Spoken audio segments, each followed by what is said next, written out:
Hello YouTube and welcome back. This is Nico and you're watching Dare to Game. Today we're discussing the recent acquisition of Warhorse Studios by THQ Nordic. So I've had quite a few comments on the channel asking me what I think about this. Do I think this is going to change anything? You know, is this bad? Is this good? So there's a lot of questions getting posed to me about this, and for me, personally, from what I've looked into it, it's hard to say. So if they were bought out by EA or Activision or something like that, I would be extremely worried because I don't trust them at all. Ideally, you know, because I always thought maybe that's what Warhorse wanted, was to get bought by a big studio so they'd have more resources, but, you know, be able to keep making games under their own name, that sort of thing, which happens relatively frequently in the gaming world. I had always kind of hoped that if they were going to do that, they were going to get picked up by someone like CD Projekt Red, a company that I really, really admire for their honest business practices and their, you know, just all-around great services. But in this case, it happened to be THQ Nordic, and congratulations to Warhorse Studios for that. They seem to make a decent amount of money from the acquisition, and of course that's great. That's what they wanted, that's what we want. As fans, we want the companies we like to make money so they can make games that we like. That's just how business works. So this is a good thing, as far as I know. The main concern is whether or not Warhorse Studios is going to maintain the level of creative freedom that they had with Kingdom Come Deliverance.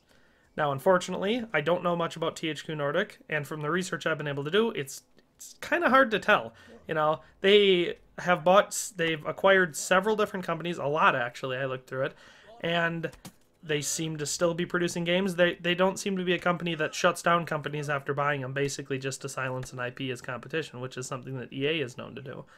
And there's a vast variety of games that, you know, are produced under THQ Nordic, you know, which will be ranging from stuff that Warhorse makes to award-winning titles such as Goat Simulator. So can't get much more European than that. All in all, I think as long as Warhorse is able to maintain creative freedom, you know, total creative freedom over this, I think this is nothing but a good thing. Because what we're going to see, if that's the case, is Warhorse Studios having more support and more funding to make future projects. With Kingdom Come Deliverance, it was a historic, you know, it's such a great game, so perfectly executed in many, many ways, and it was crowdfunded to start. So it was, like I said, it was a huge historical thing for gamers. But that being said, that's not a sustainable business model. It was great to get into the market, build a name for themselves, make a decent amount of money from the game, but they're going to want that structure and support to be able to continue projects down the line, which makes a lot of sense. And so I'm hoping this means that if there is a Kingdom Come Deliverance 2 coming out, that it will be not as far off as many of us have guessed before the acquisition. Lastly, I want to touch on one more thing. It was during a recent live stream that Warhorse Studios was doing. It was Toby and their tech guy. I can't remember his name. I have trouble with names. But they were doing a live stream together, and they were talking about all sorts of stuff, and I talked about a couple of the things in the recent video I did for a woman's lot speculation. You should go check it out if you're interested in that. But one thing that they talked about in that live stream that I didn't talk about in my last video is near the end of the, you know, the relevant stuff to that last video, Sir Toby said something about secret stuff from Warhorse. And they of course, they were real, you know, coy about it. They didn't want to give anything away.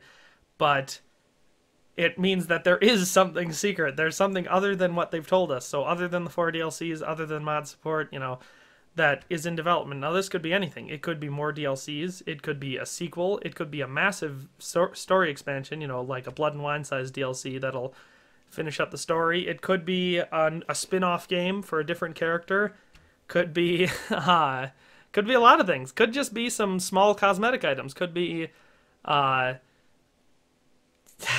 hard to say, you know. They could be bringing mods to consoles. Could be sending me a $250,000 check, and I think realistically that's probably what it is, because if you think about it, what else could it be? Honestly, that's the first thing that pops into my head. But in all seriousness, as far as I know, I haven't been disappointed with the product so far, and that includes the DLCs, so I'm ready for the surprise. I'm excited for it. But with all that in mind, final note, I really don't think this merger is going to be a big deal. I don't think it's going to change much, at least not for the worse. I think if any changes happen, it'll only be for the better. So, tell me your thoughts in the comments below, but in any case, thanks for watching, and have a nice day. Congratulations on making it to the end of the video. If you did, I can assume you liked the content, and hopefully you'll subscribe and turn on the notification bell. If you haven't already, check out these links I have on the screen to see me on Twitter, Facebook, and Instagram. If you like my content and would like to support what I do here, there's a link to my Patreon account in the description, and a donation would be much appreciated. In any case, thanks for watching and have a nice day.